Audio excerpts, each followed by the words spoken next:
Today, we're digging into the specifics of creating content to help you get your name out there and network effectively in the creative fields. To put it more simply, it's how you get work to come to you instead of constantly having to go out and find it. Getting the right eyeballs on your personal brand so that the more your name is known in your field, the more likely it is that you'll be in a position to cherry pick your clients and projects to shape the career of your dreams. Sinking your teeth into personal branding sounds overwhelming for even the most experienced creatives among us. So I work to create a simplified roadmap with 3 steps to help keep you on track. Focus on mastering these one at a time, and you'll well be on your way to landing roles that bring you joy and money.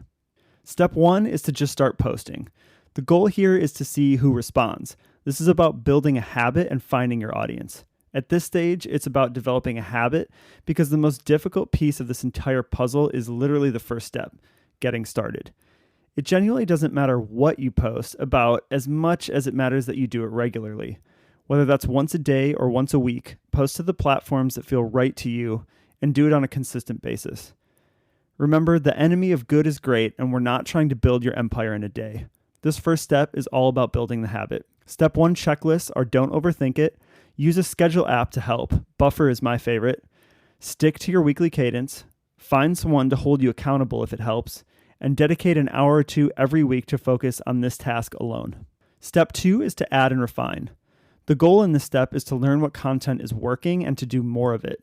Build a 2-way relationship with your followers. If you've been consistent with your posting, you should have enough posts under your belt to start to understand what's resonating with your audience. Look at the metrics. We're all brands, and we're also all numbers people now. Understanding what content generates likes, comments, and shares will help you to know which topics to keep in your rotation and which ones to ditch. Now's the time that you can also start using other social channels to share your best performing content. If you started posting on LinkedIn, maybe give Twitter a shot. As you add in new platforms, you'll start to pick up on the nuances of each. Don't expect to learn this all in a day, and give yourself some time to learn along the way. The good news is, because you've already built up your posting habit and know what content is working, you can easily repurpose your best performing pieces to use in new channels. The step 2 checklist is getting used to what content got the most engagement. What topics did you enjoy the most? Are you speaking directly to your target market or not? What about your content draws attention and stops people from scrolling? And can you rework older posts that did well and give them some new life? Step 3 is to crank up the volume. The goal in this step is to do more in order to get more. Very few people make it to this final phase because it can truly take years to really dial in the first 2 steps. Being a content machine can really be a full-time job, but it's possible and rewarding to get to this 3rd step because if you're maxing out this plan, you're really on the path to becoming an industry heavyweight. Once you've gotten the hang of what content is working on which platforms and you have your schedule up and rocking, it becomes a game of maximizing what each platform can handle. Places like Instagram have more linear feeds, which means that you can burn your audience out if you're posting too much. A platform like TikTok, though, can handle as many as 10 posts a day because its algorithms serve up content to different people at different times.